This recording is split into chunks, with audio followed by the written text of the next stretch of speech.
दहशत का पर्याय बन चुके अतीक अहमद ने 44 सालों तक सत्ता से लेकर जुर्म की दुनिया तक अपनी दबंगई के जरिए ही राज किया।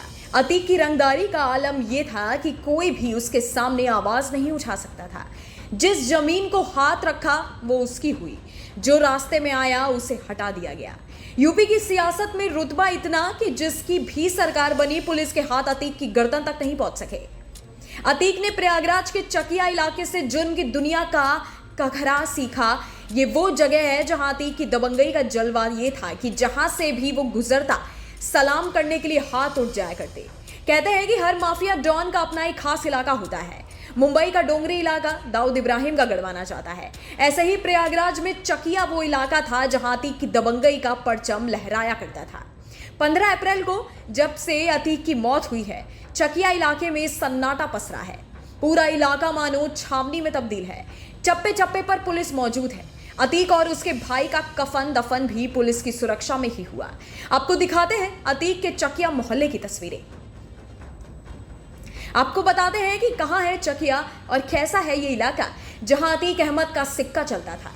मुस्लिम बाहुल्य इस इलाके में एक समय लोग जाने से डरते थे। आप इसे सकरी गलियों से घिरा मोहल्ला समझ सकते हैं। अगर आपको पहले से किसी का पता नहीं मालूम तो आप अंदर घुसकर भ्रमित हो जाएंगे। अतीक का पुश्तैनी मकान थोड़ी दूर पर कसरिया इलाके में था। किसी जमाने में यह ग्रामीण क्षेत्र हुआ करता था। बाद में अतीक का कुनबा चकिया में आकर बस गया। कुछ समय बाद चकिया, करेली, खुलदाबाद जैसे इलाके अतीक का मोहल्ला कहे जाने लगे। या वही जीतता था जिस पर भाई का हाथ होता था। बूथ कैप्चरिंग भी होती थी तो 2-4 पुलिस वाले गलियों में घुसने से पहले 100 बार सोचते थे। रौबदार मूछे, सिर पर सफेद गमछा, हाँ, चकिया के तांगे वाले के लड़के की यही पहचान हुआ करती थी। 1962 में उसका जन्म हुआ। पिता इलाहाबाद की सड़कों पर तांगा चलाते थे। घर की गरीबी देख अतीक के मन में कुछ और महत्वाकांक्षा हिलोरे मारने लगी। वो जल्दी से अमीर बनने और नाम कमाने के सपने देखने लगा। उस समय इलाके में चांद बाबा का नाम था।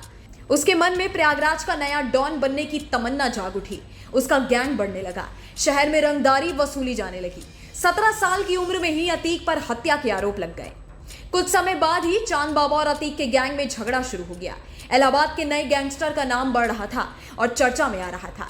रेलवे स्टेशन के पास का इलाका चकिया अगले 10 साल में वो शहर का दाऊद बन गया था।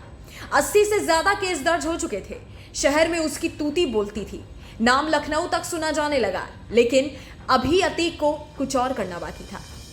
अतीक को चकिया से निकलकर सत्ता का स्वाद चखना था। वो समझ रहा था कि पैसे के साथ पावर सियासत से ही मिल सकती है।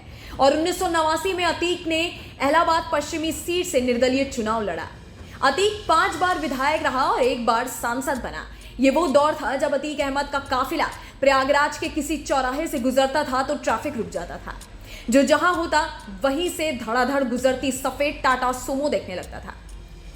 2 दशक पहले का वो सीन आज भी लोगों को याद है। सफेद गाड़ी के काले शीशे से झांकती 2 नली लोगों को खौफ से भर देती थी। अतीक पर 44 सालों में 100 से ज्यादा केस थे, लेकिन केवल एक मामले में ही अतीक को कोर्ट ने दोषी साबित किया।